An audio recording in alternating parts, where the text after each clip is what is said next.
Hello everyone, this is Sean English with WSBT-22 and I'm joined by Doug Bowles, the president of the Indianapolis Motor Speedway and IndyCar.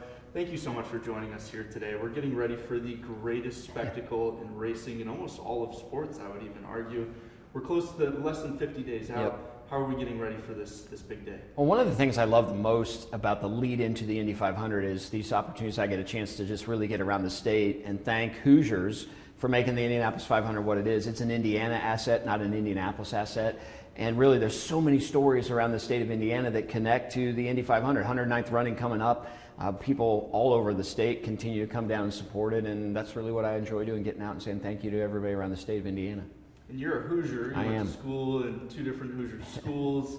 I went to Purdue University. They have Grand Prix. Yep. I mean, I feel like this entire state, like you said, it's not just an Indianapolis thing, it's the entire state. So talk to me about the excitement around the entire state and how every corner of Indiana brings the excitement all year round for this event. Yeah, it really has, really from the beginning of the Indianapolis 500 in 1911, it's sort of been an Indiana thing, but it really got bigger when Tony Hallman bought it after World War II, and he literally would do these tours where he went around the state to thank his friends around the state for supporting the Indy 500. So it is really an Indiana thing, and it's something that we all celebrate. Generations of families from all over the state come down and celebrate.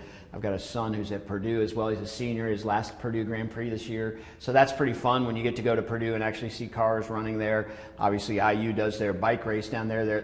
That's part of the Little 500, they call it. Sort of partial to the Purdue part myself. But it is really fun to watch how people celebrate racing and summer around the corner. And we celebrate the men and women who serve around Memorial Day weekend. Those are just things that are part of our DNA here in Indiana.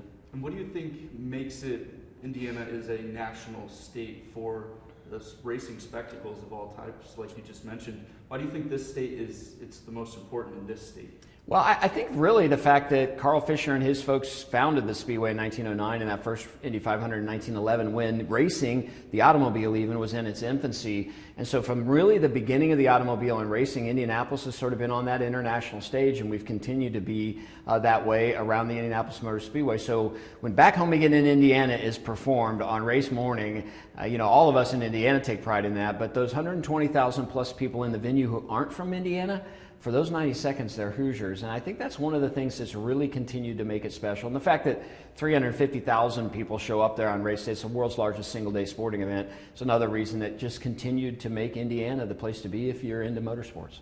And how do you continue to thrive and bring 350,000 people? That changes the infrastructure of the entire city, even the toll roads or whatever it is connecting. How do you guys do it? Well, it's really the fans that do that, right? And the fact that we get to welcome 350,000 people there, it's really taking everybody in South Bend and everybody in Fort Wayne and saying, hey, we want you all to show up at the Speedway at the same time.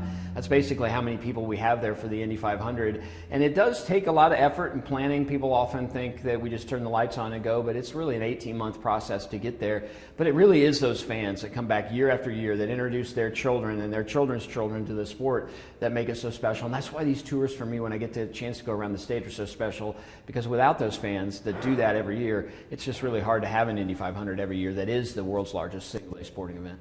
And it's got a lot of history, but it's changing a little bit this year going to Fox. So the people that are going down won't be watching it on TV, right? But there will be some new people and some maybe new viewers on a new airwave. What would you like to say to those people that might be watching or might be tuning in for the first time or the second time? Yeah, I'm pretty excited about the Fox relationship. So far it's been a fantastic one for us.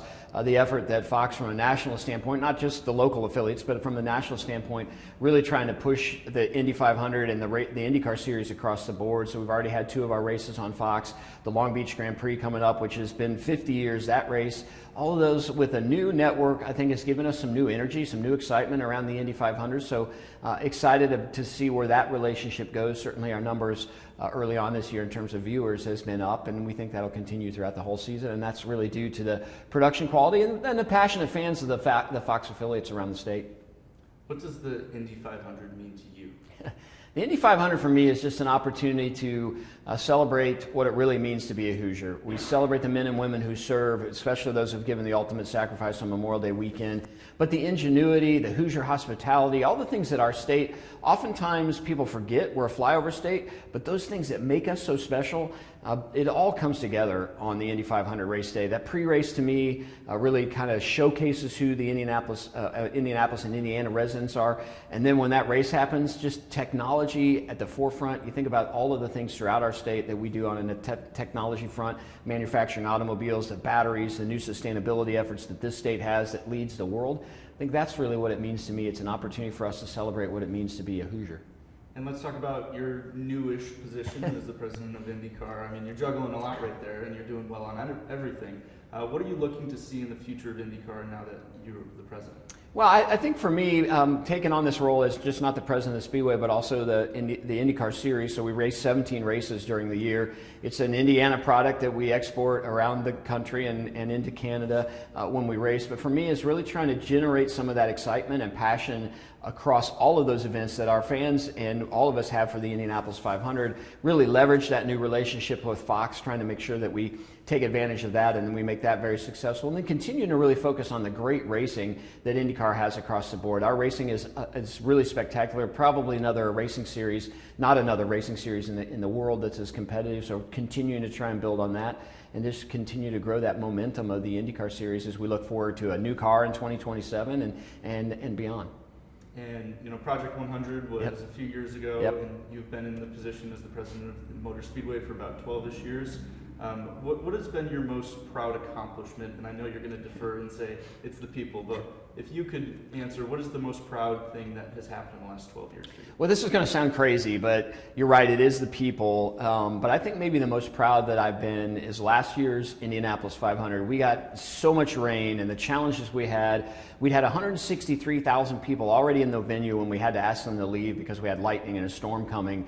And then when we finally got the track dried and we finally got a chance to go racing, the fact that our team was resilient enough to be flexible enough to make that successful, but more importantly, when the green flag dropped, to look around the grandstands and see virtually every single one of those fans stuck with us, stuck out the storm, and were there for maybe one of the most epic finishes of an Indy 500 we've ever had. I think that's probably the most proud I've been because our staff did so great, but more importantly because our fans who loved that race so long stuck it out through that weather and turned out to be such a great day. So if I'm looking back at my moments so far, that day, while it was super challenging, turned out to be super rewarding. And we did a little blast from the past and look back. Let's look towards the future. Are there any big plans coming up soon? What's the 5-year, 10-year, 20-year plan? Anything to let people know of changes that could be coming? Well, for this year, for the Indy 500, it's the first year that we've had the hybrid unit as part of the power plant for the Indy cars. So that's going to be interesting to see how that does as we continue to try and be more and more like the cars you and I drive every day, those hybrid vehicles that you see oftentimes all over the road. So that's exciting for us. And then down the road in 2027, we've got a new car coming. We'll have a new engine format coming sometime in 2027 or 2028. So a lot of things on track that'll change. And then we're always changing things around the track, the amenities for our fans and those pieces. So we're always focused on that. This year, we've got the top of our pagoda lit up again, which our fans have been looking for the last 4 or 5 years. So excited to see how they embrace that, but always trying to make changes at the track as well. That's awesome. Am I missing anything else? Anything else we didn't cover? I think you got it pretty well. Perfect. Thank you so much for joining us. No problem. Today. Thank you so much for having me. Appreciate it. If you're looking to catch the Indy 500, it will be on Fox on Sunday, May 25th. Really appreciate your time. Looking forward to the race. Thanks for watching. Here's another story you may like. And subscribe to the WSBT 22 YouTube channel.